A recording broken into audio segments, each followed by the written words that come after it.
పాకిస్తాన్ గజ గజ గజ గజ వణికిపోతుంది. ఎప్పటి నుంచో మనం చెప్తున్నాం, వినండ్రా నాయన మా జోలికి రాబాకంటారా బాబు అంటే వినలా. హిందువులా కాదా అని జిప్పు తీసి మరీ చంపారు. ఏమైంది? మీరు జిప్పులు తీస్తే మిసైల్స్ వచ్చి పాకిస్తాన్ మీద పడినాయి.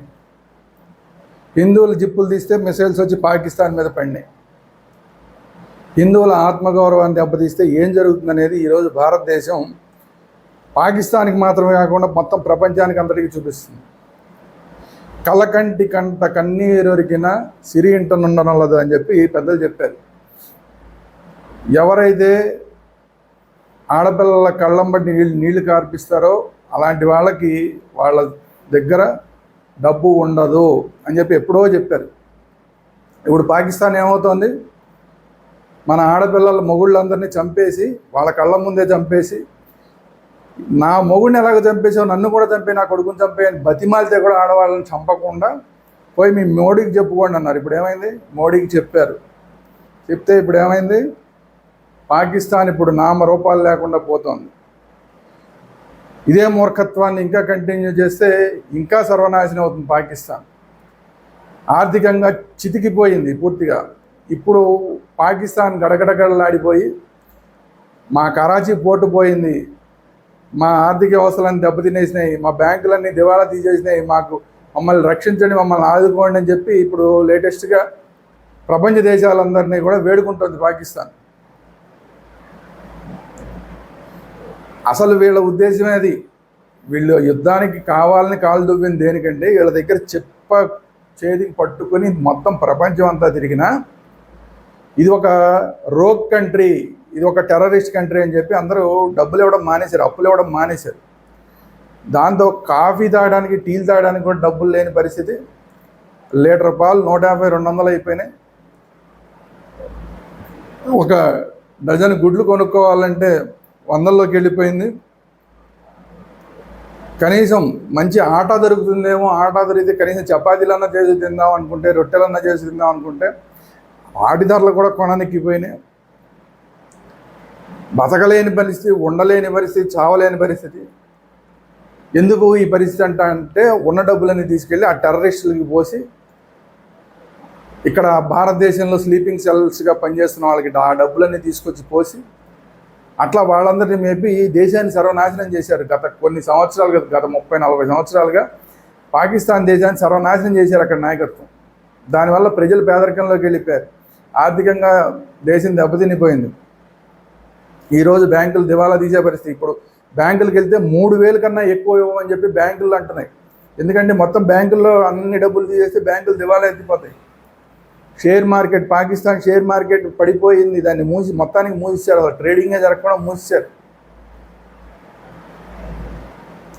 వీటన్నిటికీ కారణం ఏంటి? భారత్ తోటి కయ్యానికి కాలు తోవడం, భారత ఆడపిల్లల నుదుట సింధూరాన్ని చెరిపేయడం,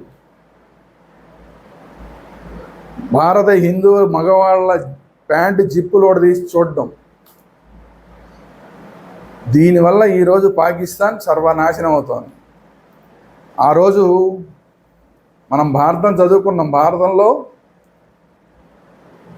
ద్రౌపది చీర లాగినందుకు కౌరవ వంశం నాశనమైంది. ఈరోజు హిందూ మగవాళ్ళ జిప్పులు లాగినందుకు, ఆడవాళ్ళ నుదుట సింధూరాన్ని తుడిచేసినందుకు ఈరోజు పాకిస్తాన్ తుడిచిపెట్టుకుపోయే పరిస్థితులు వచ్చేస్తున్నాయి.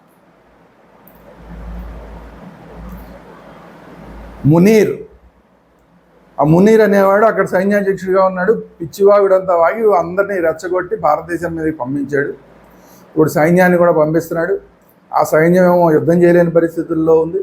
ఇప్పుడు వాడిని మొత్తం మనం వేసిన బాంబులు లాహోర్ని చితక్కొట్టేసినాయి, కరాచీ పోర్టుని చితక్కొట్టేసినాయి, మన INS విక్రాంత్ వెళ్ళి కరాచీ పోర్ట్ అంతా కొట్టేసింది. ఇస్లామాబాద్ మీద, రావల్పిండి మీద కూడా దాడులు చేసాం మనం. ఇస్లామాబాద్లో ప్రధానమంత్రి నివాసానికి చాలా దగ్గరలోనే మనం వేసిన బాంబు పడింది. దాంతో ఆ ప్రధానమంత్రిని తీసుకెళ్ళి అండర్ గ్రౌండ్ చేశారు, ఎక్కడో దాచేశారు. బంకర్లో దాక్కోవాల్సిన పరిస్థితి ఈరోజు పాకిస్తాన్ ప్రధానమంత్రికి. గతంలో ప్రధానమంత్రిగా పనిచేసిన ఇమ్రాన్ ఖాన్ ఏమో జైల్లో ఉన్నాడు. ఈ మునీర్ అనేవాడిని, ఈ సైన్యాధ్యక్షుడు మునీర్ని ఇప్పుడు అక్కడ ఉన్న సైన్యమే అరెస్ట్ చేసి, నీ వల్లే ఇదంతా వచ్చింది, అని చెప్పి అతను అరెస్ట్ చేసి అతన్ని దింపేసి వేరే వాడు అధ్యక్షుడిగా అయ్యాడు అంటున్నారు. ఇప్పుడు పిచ్చివాగుడంతా వాగి ఇంత దారుణానికి కాలు దువ్విన మునీర్ అనేవాడిని అరెస్ట్ చేశారు. అరెస్ట్ చేసింది కూడా ఏ హిందువులో కాదు, భారతీయులో కాదు, వాళ్ళతోటి పాకిస్తానీలు, వాళ్ళతోటి సైన్యమే ఆ మునీర్ అనే సైన్యాధ్యక్షుడిని ఇప్పుడు అరెస్ట్ చేసి జైల్లో పెట్టి చెరపకురా చెడేవు అంటే ఇదే. భారతదేశాన్ని చెడగొడదామని చూశారు, ఇప్పుడు వీళ్ళంతా చెడిపోతున్నారు, బంకర్లో దాచుకుంటున్నారు. ఆల్రెడీ పాకిస్తాన్లో ఉన్న బాగా డబ్బున్న వాళ్ళందరూ కూడా స్పెషల్ ఫ్లైట్లు తెచ్చుకుని డబ్బుల బ్యాగులతోటి ఎగిరిపోతున్నారు వేరే దేశాలకి. నిన్న కూడా ఒక స్పెషల్ ఫ్లైట్ తెప్పించుకొని లాహోర్ ప్రాంతంలో ఉన్న వాళ్ళందరూ కూడా మొత్తం అందరూ వేరే దేశాలకు వెళ్ళిపోయారు. అలా అన్ని చోట్ల కూడా ఎక్కడ అవకాశం ఉంటే అక్కడల్లా హెలికాప్టర్లు, ప్రత్యేక స్పెషల్ ఫ్లైట్లు తెప్పించుకుని అందరూ దేశాన్ని వదిలి పారిపోతున్నారు. డబ్బున్న వాళ్ళందరూ దేశాన్ని వదిలి పారిపోతున్నారు. అసలు ఈ సన్నాసి మునీర్ పాకిస్తాన్ సైన్యాధ్యక్షుడిగా ఉన్నవాడు వాళ్ళ కళ్ళాం పిల్లలను అందరికన్నా ముందే వేరే దేశానికి పంపించాడు. సైన్యాధికారులు అందరూ అండర్ గ్రౌండ్ అయిపోతున్నారు. వాళ్ళు కూడా వీలైనంత వరకు దేశాన్ని వదిలి వెళ్ళిపోతున్నారు. వాళ్ళ ఫ్యామిలీలను అయితే ముందే పంపించేశారు. ఇలా పారిపోయే పిరికి బందలు ఇండియా మీదకి రావడం ఎందుకు? ఇండియా మీద కాలు తోవడం ఎందుకు? ఇక్కడ హిందువుల్ని పర్టికులర్గా వెతికి చంపడం ఎందుకు? ఇప్పుడు మీ పరిస్థితి ఏమైంది? చెట్టుకొకళ్ళు పుట్టకొకళ్ళు అయిపోతున్నారు ఫ్యామిలీస్ అంతా. ఆ మసూద్ అజర్ అనేవాడు, వాడి ఫ్యామిలీలో మొత్తం 14 మందిని చంపేశాం మనం.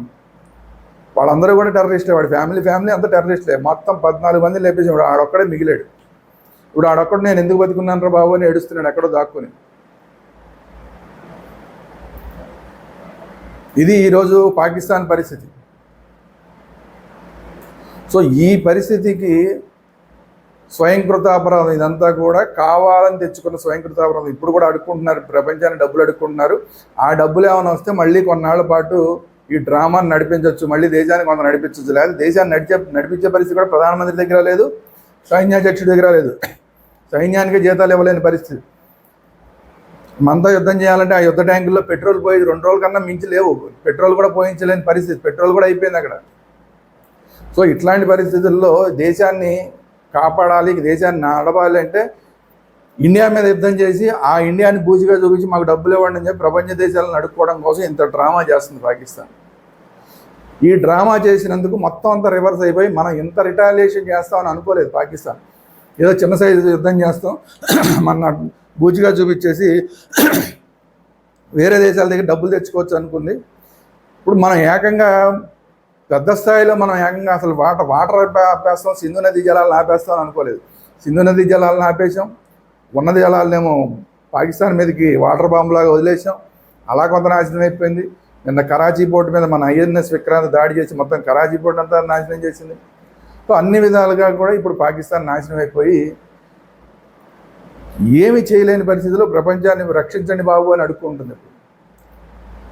సో ఇప్పుడు మనం పాకిస్తాన్ ఖచ్చితంగా POKని మనకు అప్పచెప్పేస్తే, బేషరతుగా అప్పచెప్పేస్తే అప్పటి వరకు యుద్ధం ఆపే ప్రసక్తి ఉండదు. అప్పుడు ఆపుతాం.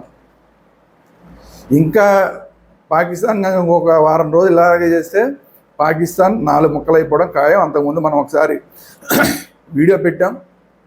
ఖైబర్ పఖ్తూన్ఖ్వా విడిపోతుంది, బలూచ్ లిబరేషన్ ఆర్మీ బలూచిస్తాన్ విడిగా తీసేసుకుంటుంది, పంజాబ్ సింధ్ ప్రాంతాలు మాత్రమే మిగులుతాయి. పాకిస్తాన్లో ఆక్యుపైడ్ కాశ్మీర్ ఏదైతే ఉందో దాన్ని మనం తీసేసుకుంటాం. సో ఇది మనం ఇంతకుముందే వీడియో చేసాం. ఆ వీడియో మీరు చూడకపోతే కనుక ఒకసారి మళ్ళీ మన వీడియోలో చూడండి. సో ఇవాళ పాకిస్తాన్ అడుక్కు తినే పరిస్థితికి వచ్చేయడానికి, ప్రపంచం ముందు బోరుమని ఆడడానికి వాళ్ళ స్వయంకృత అపరాధమే కారణం. ఇది ఈరోజు వీడియో. ఈ వీడియో కనుక మీకు నచ్చినట్లయితే లైక్ చేయండి, మీ అభిప్రాయాలు ఏంటంటే కామెంట్ రూపంలో తెలియదు.